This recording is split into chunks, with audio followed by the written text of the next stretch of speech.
खान में district health quarter अस्पताल सेहत की सहूलियात फराहम करने के हवाले से मुजाहिरीन का मरकज बन गया है। देखते हैं शिराज मुगल की ये रिपोर्ट।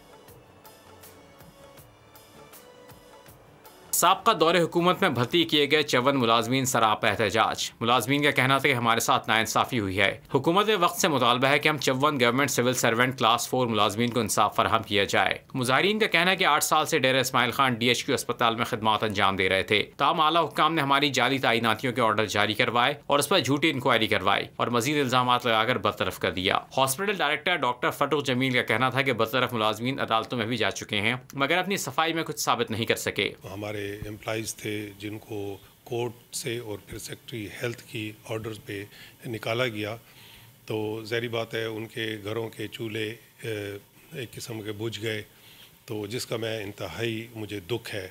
और मेरी कोशिश थी और मैं नहीं चाहता था कि मेरे दौर में ये चीज़ इस तरह से हो, लेकिन हमारी मजबूरी थी क्योंकि ये कोर्ट की तरफ से ये एक ऑर्डर आए थे जिसकी इम्प्लीमेंटेशन सेक्रेटरी हेल्थ ने की। मुजाहिरीन ने हुकूमत से मुतालबा किया कि मामले की शफाफ इंक्वायरी कराई जाए ताकि आइंदा किसी सरकारी मुलाजिम को ऐसी सूरत हाल का सामना न करना पड़े। शिराज मुगल, बोल न्यूज़, डेरा इस्माइल खान। सब्सक्राइब करें और बेल दबाएं ताकि कोई खबर रह न जाए।